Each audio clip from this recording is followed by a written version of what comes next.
네, 영적 전투 세 번째 시간입니다. 네, 우리가 이제 첫 시간부터 계속 얘기했지만 우리는 이 눈에 보이는 세상에 살고 있지만 눈에 보이지 않는 세상도 있다라는 것을 우리가 이야기했습니다.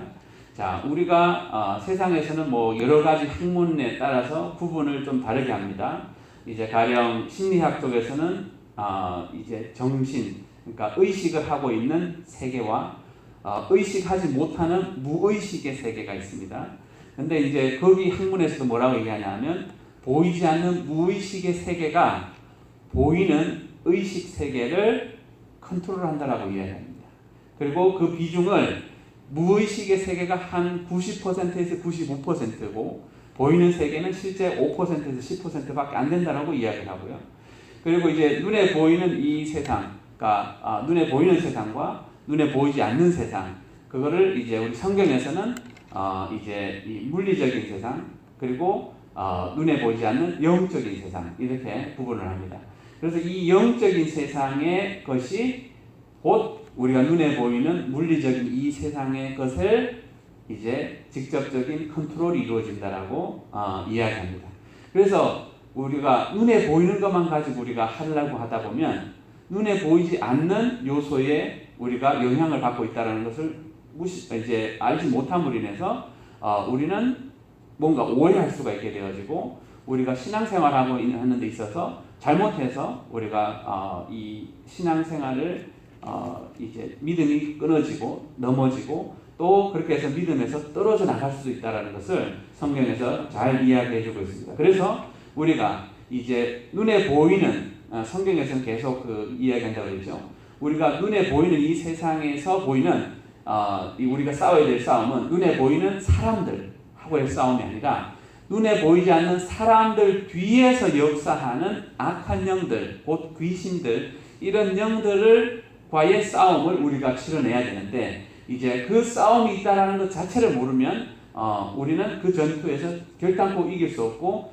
전투에서 이기지 못하면 우리의 이 믿음의 과정에서 우리는 떨어져 나가서 낙오되어지고 구원받지 못할 수도 있다라고 이야기하는 겁니다. 그래서 우리가 이제 이 영적인 부분에 있어서 일어나는 매일의 전투가 있다는 것을 알고 우리가 그것을 어떻게 싸워서 이길 수 있는지를 알아야 내가 끝까지 이 믿음을 지키고 신앙생활의 끝, 곧 내가 죽어서 주님 앞에 섰을 때에 잘했다라고 하면서 이제 천국의 기쁨의 영원한 안식에 들어가라고 하는 그 예수님의 말씀을 들을 수 있게 되는 겁니다. 꼭 그렇게 그런 귀한 말씀을 듣는 저와 우리 성도들이 되었으면 좋겠습니다. 자, 우리가 항상 다음 슬라이드 전에부터 계속 이야기했습니다. 하나님이 우리에게 이루어지기 원하는 의도가 있고 또한 이 영적인 세계에서 존재하는 마귀가 우리를 통해서 이제 이루고 싶어 하는 그러한 의도가 있는데 이것을 모르면 우리는 속아 넘어갈 수 있습니다. 그래서 우리가 이 말씀은 꼭 외우시는 저와 우리 성도들 되시면 좋겠습니다. 우리 같이 한번 읽어보겠습니다. 도둑이 오는 것은 도둑질하고 죽이고 멸망시키려는 것뿐이요 내가 온 것은 양으로 생명을 얻게 하고 더 풍성히 얻게 하려는 것이라. 자, 여기서 도둑은 누구라고요? 마귀라고 얘기했죠. 마귀가 이 세상에 온 것은 도둑질한대요. 훔쳐가고 또 죽인대요. 그리고 멸망시킨대요. 자, 도둑질한다는 것은 우리가 뭔가 가지고 있는 걸 도둑질하는 거죠. 내한테 가지고 있는 생명을 도둑질할 수 있고 내가 가지고 있는 돈을 도둑질할 수가 있고 내가 가지고 있는 사람, 가족들을 도둑질할 수가 있고 자, 그리고 죽인다는 것은 무엇을 의미하냐? 우리의 육신적인 죽음을 의미하는 거예요. 이게 사고로 나서 죽게 하든 자살을 해서 죽게 하든 병에 걸려서 죽게 하든 어떻게든지 죽이려고 하는 게 사단의 뜻이라는 거예요. 근데 사단이 원하는 게 거기에서만 끝나는 게 아니라는 거예요. 그러니까 이 땅에서도 죽게 하지만 죽고 나서도 하나님 앞에서 이제 심판을 받아서 그 우리의 죄를 짓게 함으로 인해서 지옥 가게 만드는 것이 사단의 궁극적인 목표라는 거예요. 그러니까 이 사단이 얼마나 나쁜 거예요. 내가 내 것을 훔쳐가는 것도 부족해서 나를 이 땅에 육신적인 죽음을 죽는 것도 그게 끝이 아니라 내가 죽어서도 내 영혼이 이제 지옥의 형벌을 그 뜨거운 지옥의 형벌을 정말 감당할 수 없을 그 고통을 당하게 하는 것이 마귀의 뜻이라는 거예요. 그러니까 내가 마귀의 뜻대로 살아야 되냐 아니면 하나님의 뜻대로 살아야 되냐를 그래서 우리가 잘 판단하고 그리고 거기에 맞춰서 살아야 됩니다. 대신에 예수님이 얘기하죠. 내가 온 것은, 인자가 온 것은, 곧 예수님이 온 것은 생명, 양으로, 우리가 양이죠. 양으로 생명을 얻고 그것도 풍성한 생명. 근데 그 생명이 얼마나 풍성한지 마치 하나님이 아담과 하와를 에덴 동산에 창조하셨을 때 하나님의 생명이 얼마나 풍성한지 죽지 않게 되어 있었어요. 그런데 이제 그 죄가 들어왔고 그 죄로 인하여서 하나님하고 죄라는 것은 하나님과의 단절이고 그리고 죄의 생각을 받았을 때 사단이 이제 영향을 끼치게 되어져서 죽게 되어진 거죠. 그래서 이제 결국 우리가 정말 하나님의 그 영원한 생명력을 누리지 못하게 만들었다는 거예요. 근데 다시 우리가 이제 예수 그리스도께서 다시 오신 것은 우리가 그 예수 그리스도를 통하여서 이제 영원한 생명을 다시 받아서 누려서 영원히 죽지 않는 영원한 생명을 받아 누릴 수 있게 해주신다는 거예요. 자, 그래서 우리가 이 하나님의 의도가 내 삶에 이루어지게 할 것인지 아니면 마귀의 뜻이 내 삶에 이루어지게 할 것인지 이것을 누가 정한다? 내가 정해야 된다. 자, 그러면 우리가 어떻게 이 마귀와 이제 우리가 이렇게 싸우는 영적인 전투를 계속 해오게 됐는지 그 시작은 이렇습니다. 다음 슬라이드. 자, 창세기 3장에 보면 아담과 하와가 하나님의 말씀을 어깁니다. 그러니까 하나님의 말씀을 어기기 위해서는 이제 마귀가 준 거짓말을 아담과 하와가 그 생각을 받아들인 거예요. 마귀의 생각을 받아들인 것은 마귀를 받아들인 겁니다. 그러니까 내 삶에 마귀가 준 생각을 받아들이면 나는 마귀를 받아들이는 거예요. 대신에 예수님이 주신 생각을 받아들이면 예수님의 생각도 맞지만 예수님을 받아들이는 거고 예수님의 의도를 받아들이는 거예요. 자, 그래서 이제 뱀의 생각, 뱀의 의도를 받아들였을 때 이제 하나님에 대해서 죄를 짓게 되어진 거고 이제 그 판결을 받는데 이제 하와가 먼저 뱀에게 유혹을 받아서 선악과를 먹게 했고 그래서 자기 남편인 아담에게도 먹으라고 해서 먹게 되어졌고 그래서 이제 하나님이 물어봅니다. 네가 이제 내가 먹지 말라고 한 그 과실을 먹었느냐? 그러니까 아담이 뭐라고 하냐면 하나님 저는 안 먹고 싶었는데 저 여자가 먹으라 그래서 먹었습니다. 라고 얘기하죠. 예. 언제부터 우리가 자꾸 핑계를 대었는지 시작이 나옵니다. 죄가 들어오자마자 우리는 핑계를 대기 시작합니다.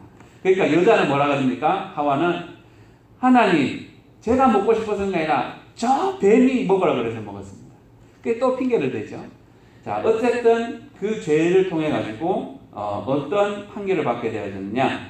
우리 같이 한번 읽어보겠습니다. 창세기 3장 15절.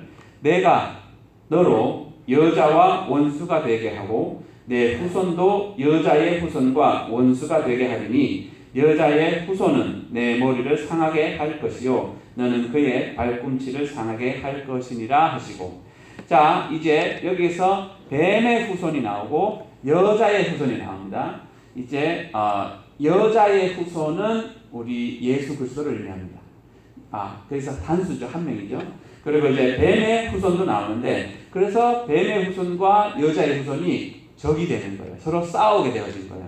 그래서 이제 여자의 후손이 뱀의 후손의 머리를 상하게 할 것이다. 이게 머리라는 것은 권세를 의미합니다. authority를 의미하거든요. 그러니까 어떤 나라의 머리라고 하는 얘기는 그 나라를 통치하는 권세를 가지고 있는 것을 의미하죠. 그러니까 마귀가 가지고 있는 권세, 통치를 이제 예수님께서 오셔서 그 머리를 상하게 해서 깨뜨리겠다고 하신다는 거예요.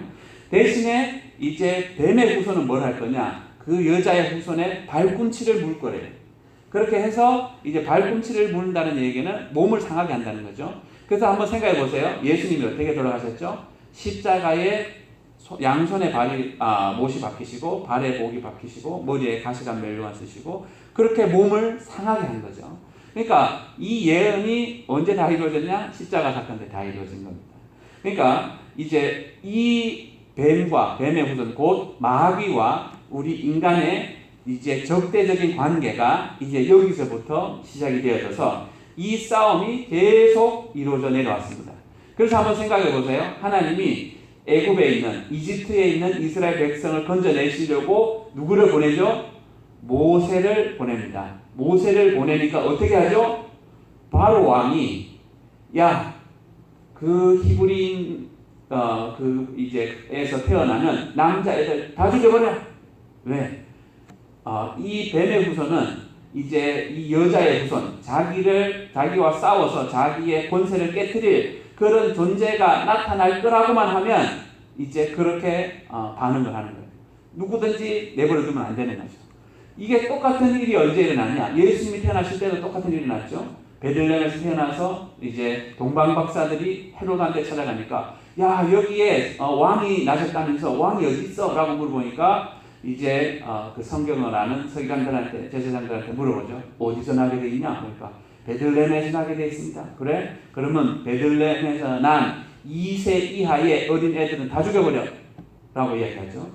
자, 이런 식으로 이 여자의 후손으로 올 예수님 그리고 하나님의 뜻을 이루기 위해서 올 그러한 이 사람들은 이제 이 마귀가 절대로 내버려두지 않는다라는 것을 우리가 잘 알 수 있죠.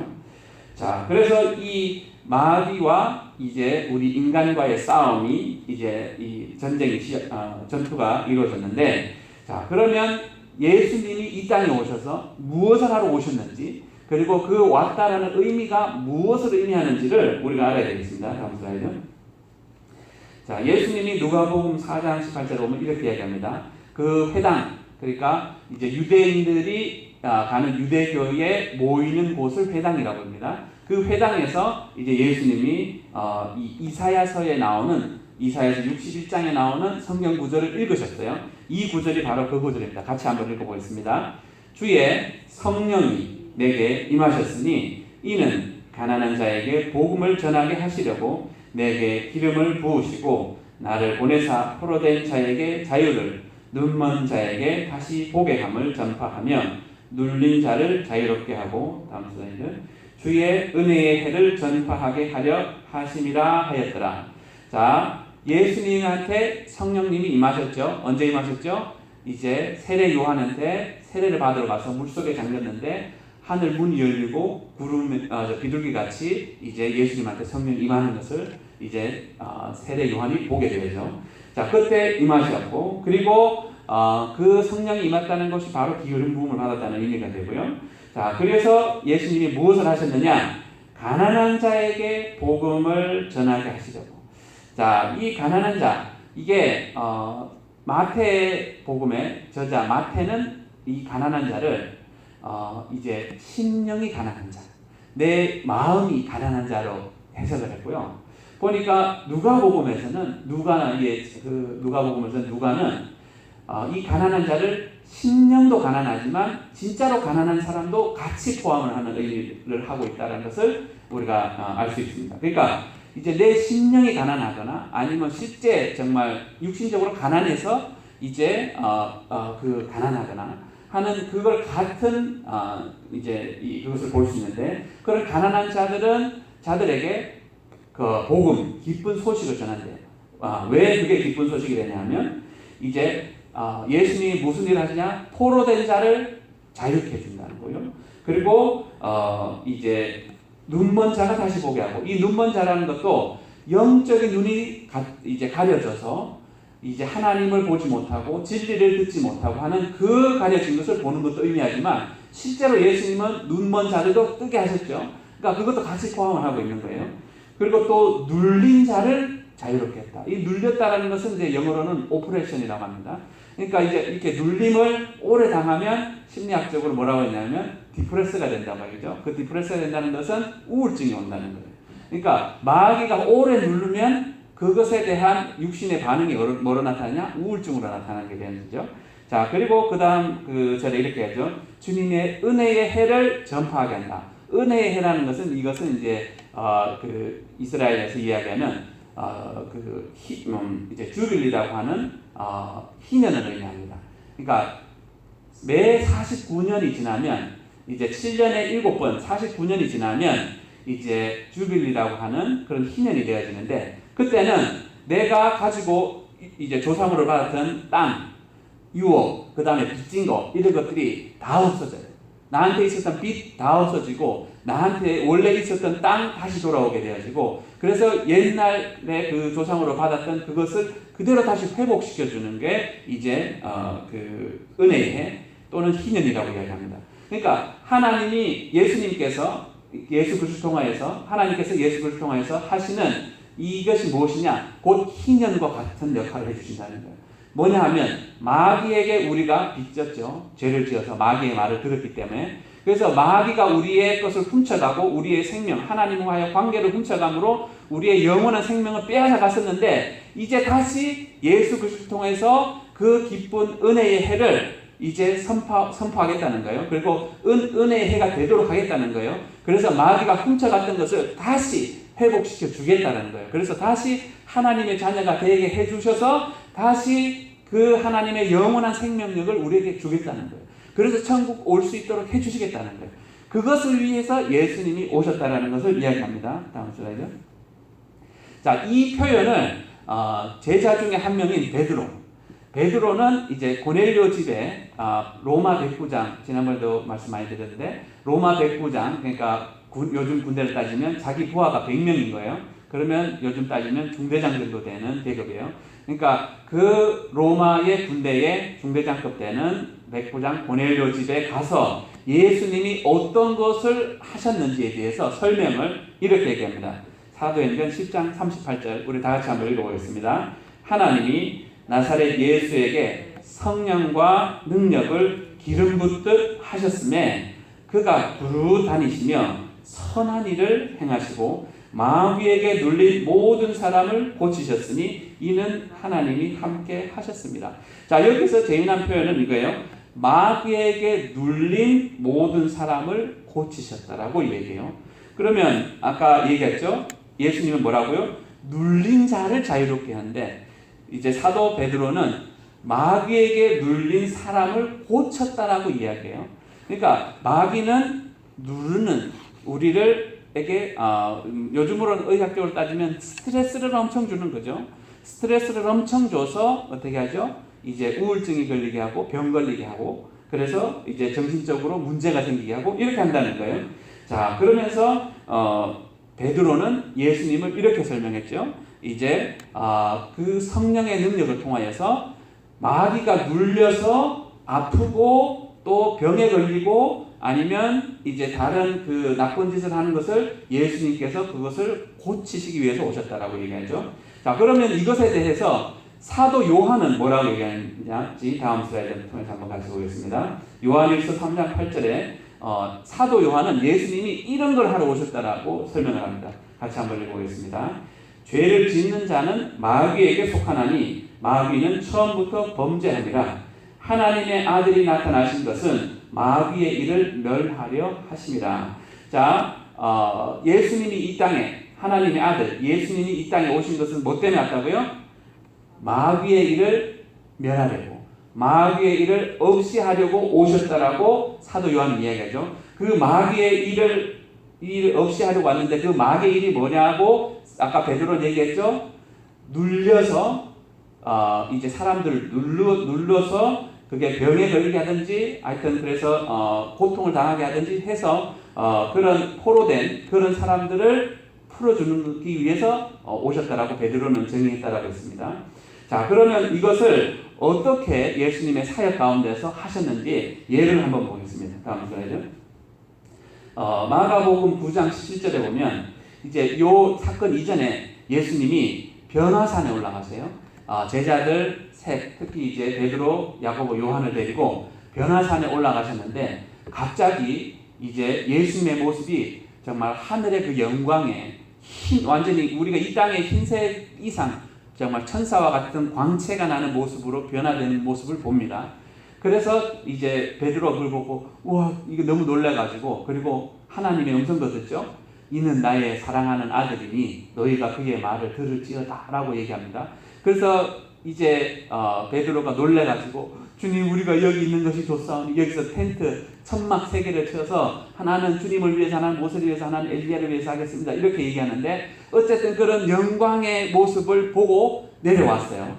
내려오고 났더니 이제 밑에 제자들하고 사람들하고 엉켜서 난리가 난 거예요.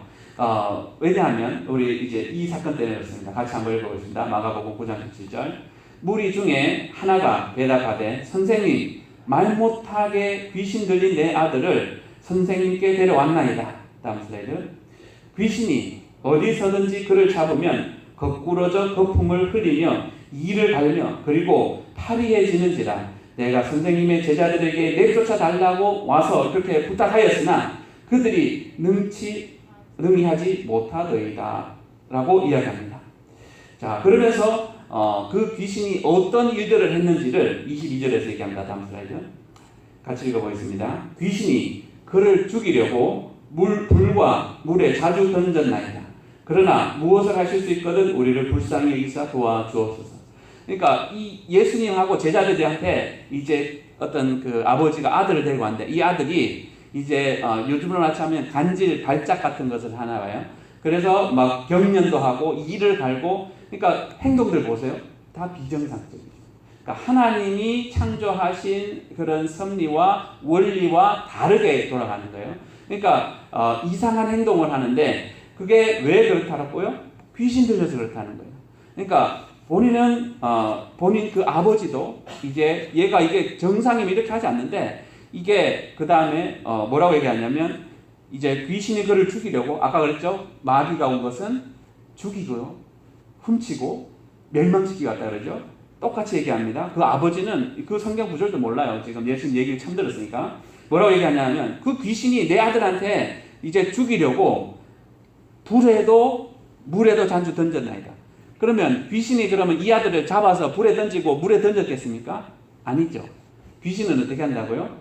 그 사람의 마음에 생각을 주는 거죠. 무슨 생각? 물만 보이면 뛰어 들어가게 하는 생각? 아니면 불만 보이면 뛰어 들어가게 하는 생각을 넣어주는 거죠. 그러면 얘는 그게 뭐가 뭔지도 모르고 왜? 귀신한테 붙들려 있으니까 그냥 그 온 생각대로 행동하는 거예요. 그러니까 이제 이 마귀가 어떻게 역사한다고요? 우리한테 생각을 줘서 그 생각을 우리가 쫓아가게 한다는 거죠. 근데 이제 너무 이렇게 눌려서 스트레스를 많이 받고 고통스럽다 보니까 사고가 정상적으로 되지 않는 상태에서 불에 들어갈 생각을 주면 불에 뛰어 들어가고 물에 들어갈 생각을 주면 물에 뛰어 들어가는 거예요. 그렇게 해서 뭐 하려고? 죽이려고. 그래서 죽여서 뭐 하려고? 지옥 가게 하려고. 그래서 데려가려고 그렇게 한다는 거예요. 자, 그리고 여기에서만 끝나는 게 아니에요. 예수님이 이제 다음 슬라이드. 누가복음 13장에 가면 안식일에 이제 회당에 가시는 일이 있는데 그 회당에서 그 이제 여자가 있는데 등이 꼬부라져 있대요. 그것도 18년 동안. 자, 그 여인을 고쳐주는 사건이 발생하는데 이제 한번 다 같이 읽어보겠습니다. 다음 누가복음 13장 10절에서 13절까지. 예수께서 안식일에 한 회당에서 가르치실 때에 18해 동안 귀신 들려 앓으며 꼬부라져 조금도 펴지 못하는 한 여자가 있더라. 다음 슬라이드. 예수께서 보시고 불러 이르시되 여자여 내가 내 병에서 놓였다 하시고 안수하시니 여자가 곧 펴고 하나님께 영광을 돌리는지라. 자, 회당이면 이 사람이 하나님을 믿는 유대인이었다는 거예요. 그리고 18년 동안 다녔다는 거예요. 귀신 들린 채로 18년간 신앙생활을 한 거예요. 만약에 이걸 오늘날 한번 생각해 보세요. 교회 한 18년 다니면 어떻게 될까요? 그러면 뭐 빨리 했으면 장로까지 될 수 있었겠죠. 아니면 권사님 되셨겠죠. 뭐 교단에 따라 다르지만 그러면 귀신 들린 권사님이시거나 귀신 들린 집사님이실 수도 있고 귀신 들린 장로님이실 수도 있다는 거예요. 어디에서? 회당에서. 어디에서? 교회에서도 그럴 수 있다는 거예요. 그러니까 우리가 이것을 이제 잘 모르면 그러니까 이런 식으로 마귀는 우리를 눌러서 아프게 하고 나쁜 생각을 컨트롤해서 우리를 이제 하나님이 주신 건강, 하나님이 이제 의도하시는 그 의도가 이루어지지 못하게 방해하고 막고 그렇게 역사를 한다는 것을 이야기해주고 있는 거죠. 자, 그래서 예수님이 그랬죠. 내가 온 것은 그런 사람들을 자유케 하기 위해서, 마귀가 누르는 것을, 압제하는 것을 풀어주기 위해서 왔다. 그래서 그렇게 하셨죠. 자, 그리고 이것을 예수님만 했냐? 아니에요. 제자들도 했어요. 왜? 예수님이 제자들에게 그런 권세를 주셨거든요. 그리고 심지어 사도 바울도 그렇게 사역을 하셨어요. 다음 슬라이드 보면 사도 바울이 이제 선교 여행을 빌립보 지역으로 갑니다. 그곳에서 16장 16절에 보면 이제 이런 그 동네에 가니까 점치는 여자가 있어요. 이 점치는 여자가 있는데 점을 얼마나 잘 치는지 그 여자의 주인이 돈을 아주 많이 벌게 해준 거예요. 그러니까 점을 요즘으로 말하자면 무당한테 갔는데 무당이 잘 맞추면 뭐라 그러죠? 용하다. 아니면 쪽집게다. 아니면 귀신같이 하란다. 이렇게 얘기하죠. 그러니까 저 사람이 그랬던 사람인 거예요. 근데 이제 그 일이 어떤 일이 일어나는지 한번 같이 읽어보겠습니다. 우리가 기도하는 곳에 가다가 점치는 귀신 들린 여종 하나를 만나니 점으로 그 주인들에게 큰 이익을 주는 자라. 얼마나 용하게 잘 맞췄으면 돈을 많이 벌어줬다는 거예요. 자, 다음 슬라이드.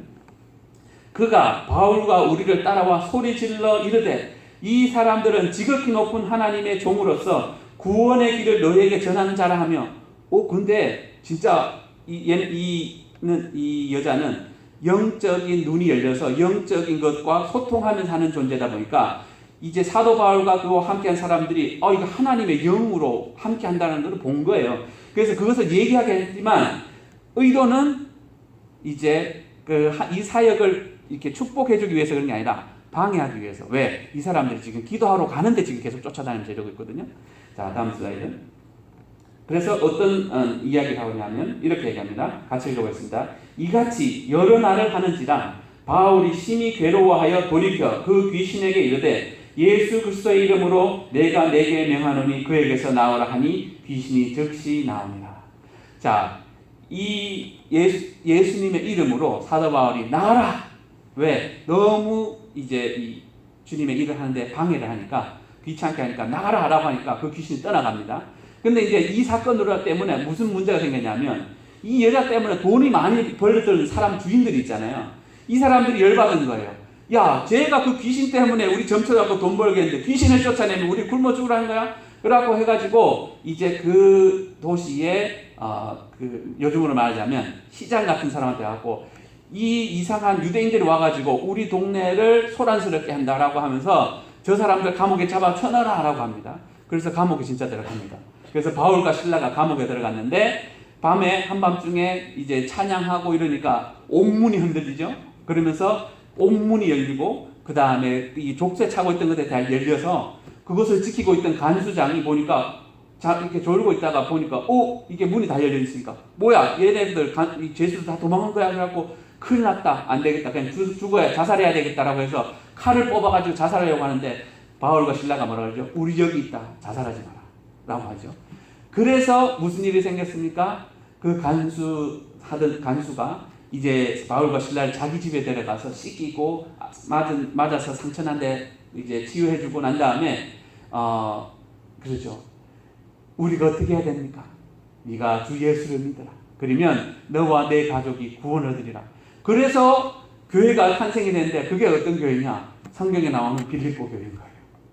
자, 이 점치는 귀신을 쫓아낸 이 사건 통해 가지고 생겨난 교회가 바로 빌립보 교회인 거예요. 자, 그러면 이제 다음 슬라이드.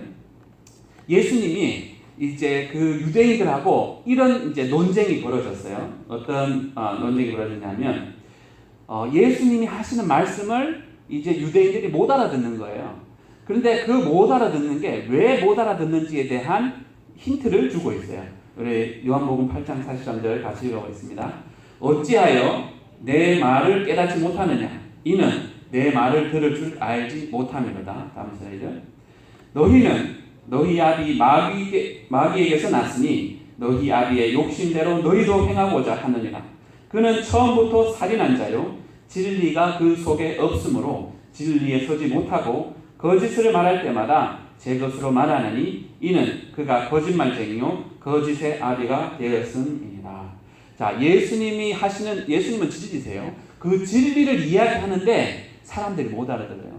근데 왜 못 알아듣느냐? 예수님이 이렇게 얘기해요. 너가 지금 하나님의 사람이 아니고 마귀의 영향을 받는, 마귀가 시키는 대로 하는 마귀의 종이고 마귀의 아들이기 때문에 너희는 내가 얘기하는 것을 받아들일 수 없다라고 얘기합니다. 지난번에 이제 고린도후서 4장 4절에 대해서 얘기했죠. 세상 신이 눈을 가려서, 사람들의 믿지 못하는 자들의 눈을 가려서 이제 예수 그리스도의 영광의 복음의 그런 광채를, 그런 엄청난 빛을 보지 못한다고 한다고요. 누가? 세상 영이, 세상 귀신이 이제 그런 가르침을 통해서 예수님의 말씀, 진리를 받아들이지 못한다는 거예요. 누가? 그런 악한 영들이 먼저 그 사람들의 마음에 거짓으로 들어온 거예요. 그러니까 그 거짓을 받아들이면 못 받아들이는 거죠. 가령 예를 들어 보겠습니다. 오늘날 학교 가면 우리 자녀들이 뭘 배우느냐? 진화론을 배웁니다. 진화론, 에볼루션을 배웁니다. 이제 무슨 갑자기 우주가 뻥 폭발해가지고 뭔가 아무것도 없는데, 그러니까 이제 신이라는 존재를 빼고 얘기하자는 거예요. 그러니까 과학적으로 눈에 보이는 거로만 어떻게 시작된지 한번 설명해보자. 그래서 하나님을 빼버렸어요. 그러니까 어떻게 됩니까? 이제 어떻게 하다가 뻥 터졌는데 어떻게 하다가 이제 단세포 생물이 생기고, 그게 어떻게 하다가 다세포 생물이 되고, 그게 어떻게 하다가 이제 원숭이가 되고, 원숭이가 어떻게 하다가 사람이 됐다는 거예요. 근데 이제 이게 과학적이지 않다라는 것을 요즘 과학적으로 증명이 다 되고 있는데도 불구하고 이게 과학이라고 학교에서 가르쳐요. 그러면 이 가르침을 받은 사람은 어떻게 되냐? 신은 없어. 그냥 어떻게 하다가 우연히 어떻게 나와서 어떻게 된 거야. 이렇게 됩니다. 자, 그러면 우리 아이들에게 야, 하나님 믿어야 돼. 하나님이 온 우주만을 창조했어. 듣겠습니까? 안 듣죠. 안 받아들이죠. 왜? 세상에 이제 악한 영이 만들어 놓은 그 이론을 받아들인 사람은 못 받아들이는 거예요. 무신론자, 신이 어디 있어? 에이티어스트, 이런 생각을 받아들인 사람들은 하나님이 어디 있어? 없어요. 그냥 그 사람들은 우연히 뭔가가 하다가 되어서 우연히 있는 거지, 하나님이 나를 특별한 목적을 가지고 만들었다는 것 자체를 받아들일 수도 없고 이해할 수도 없습니다.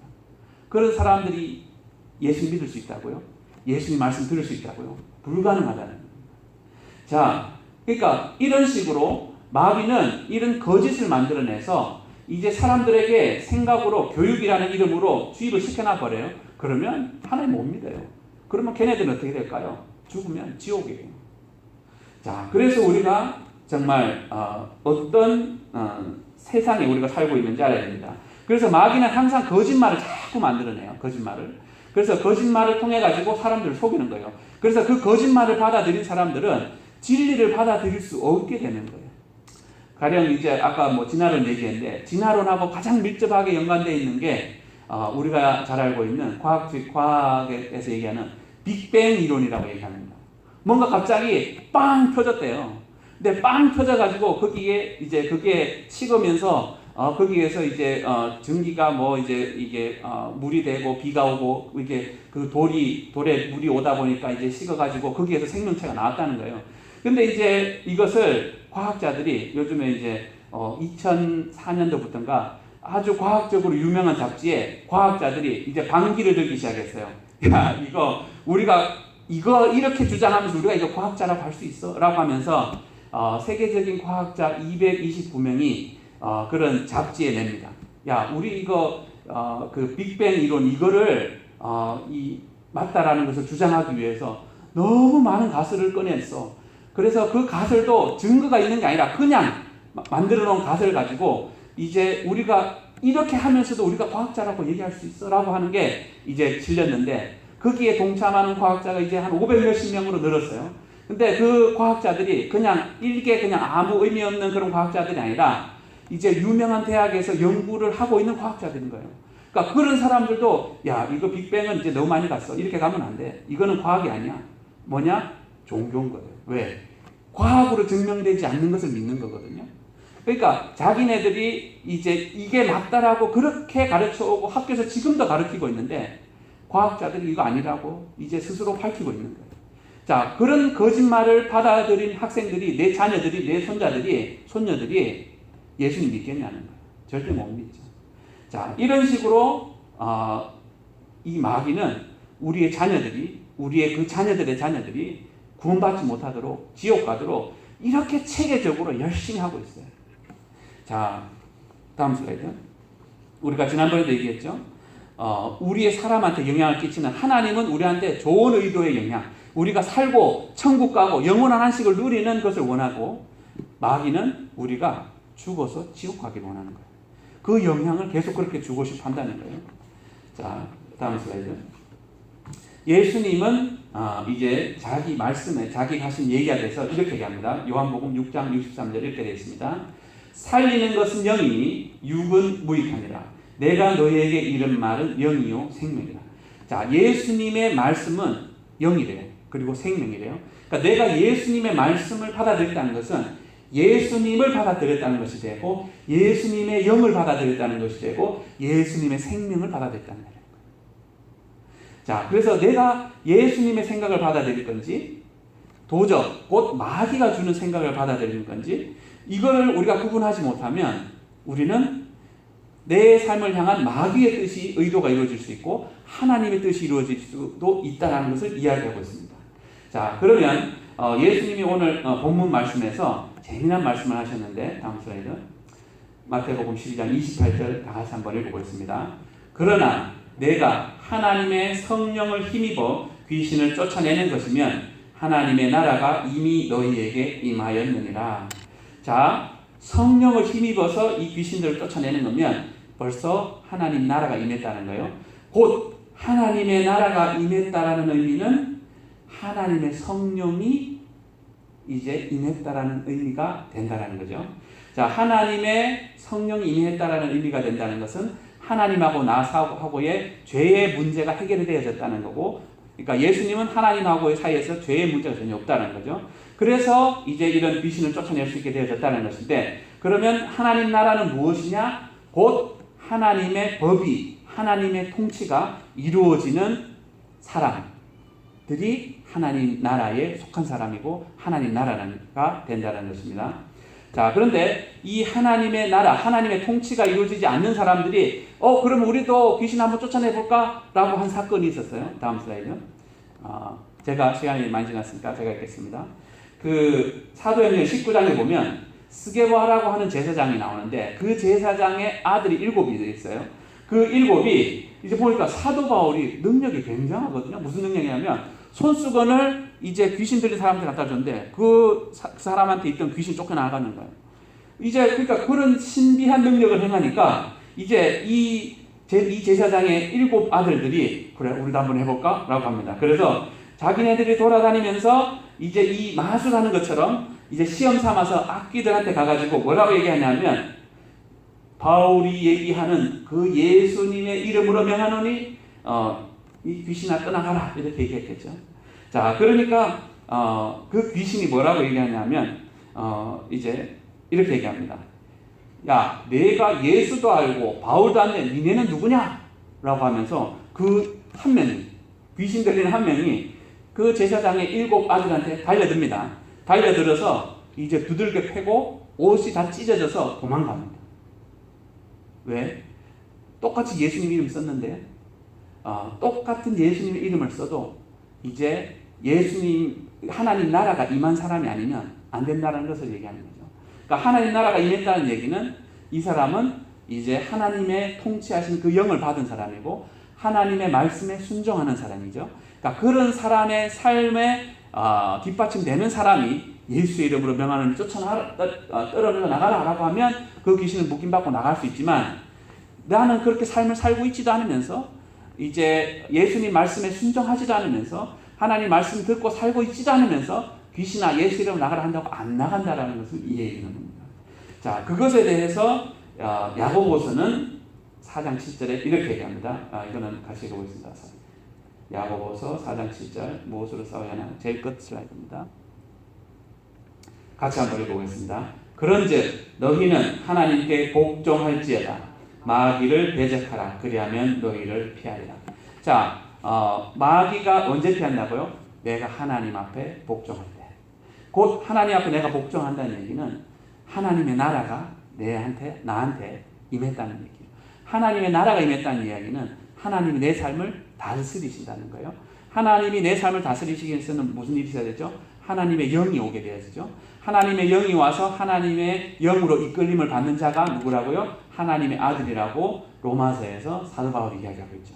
자, 결국 우리는 하나님의 영을 통해서 인도함을 받는 그 사람, 그래서 하나님이 말씀하신 것에 순종하는 그 사람의 이제 삶 가운데서는 이런 귀신의 역사가 끊쳐질 수 있고 쫓겨나가는 역사가 있어질 수 있다는 거죠.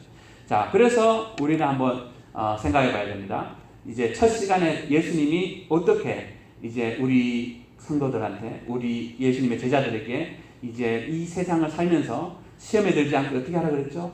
깨어서 1시간 기도해라. 그래서 너희가 세상의 유혹에 빠지지 않도록, 시험에 들지 않도록 그렇게 얘기했죠? 기도하셔야 됩니다.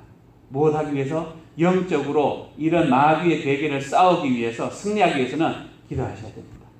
자, 두 번째 시간에 우리가 뭘 배웠죠? 예수님이 그 마귀가 주는 유혹의 생각, 이 떡덩이가 돌덩이가 떡덩이가 되게 해라. 이것을 뭐로 싸웠다 그랬죠? 말씀으로 싸웠다 그랬죠. 말씀은 뭐라고요? 진리시죠. 그러니까 하나님의 진리의 말씀으로만 이 마귀의 거짓을 싸워생길 수 있는 거예요. 자, 그리고 오늘 무엇을 배웠습니까? 성령으로.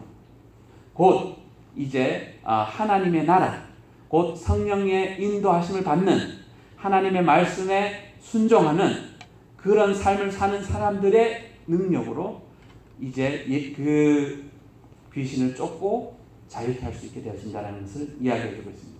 그래서 우리가 이 신앙생활을 끝까지 해서 주님 앞에 이제 그 구원을 받으려고 하면 이 과정을 우리가 이 믿음의 영적인 전투를 승리를 해야지만 가능한 거예요. 영적인 전투에서 실패하면 그 믿음의 끝까지 갈 수 없다라는 것을 이야기해 주고 있습니다. 자, 그래서 우리가 이 시간 다짐해야 되겠습니다. 나는 같이 고백하겠습니다. 나는 하나님의 통치를 받는 하나님의 왕국의 사람입니다. 네, 이 시간 기도하겠습니다. 사랑해 주님 감사합니다. 네, 오늘도 주님의 귀한 생명의 말씀, 빛의 말씀, 진리의 말씀, 능력의 말씀으로 우리에게 말씀해 주신 주님. 네, 우리가 이 믿음의 정말 여정에서 우리가 싸워야 되는 이 영적인 전투에 대해서 주님 우리가 배워오고 있습니다. 주님 우리가 기도하는 자 되게 하셔서 주님 우리에게 이제 닥쳐오는 시험과 환난과 역경을 이겨내는 자들 되게 하시고 또한 우리가 말씀을 사모하고 진리를 깨달음으로 정말 마귀의 거짓된 그 유혹들을 싸워서 이겨내는 저와 우리 성도들 될 수 있게 도와주시고 또한 이제 정말 우리가 주님의 말씀을 듣고 순종함으로 또한 우리에게 임하신 그 성령님의 인도하심을 받는 하나님의 자녀가 됨으로 인하여서 정말 우리가 이 영적인 전투에서 싸워서 이겨서 승리하고 또한 반드시 정말 천국의 그 정말 상급을 받는 저와 우리 모든 성도들 될 수 있도록 도와주시옵소서. 주님 우리가 끝까지 이 싸움을 이길 수 있도록 함께해 주실 모든 주님의 은혜와 또한 성령님의 역사하심을 감사를 드리고 예수님의 이름으로 기도드리겠습니다. 아멘.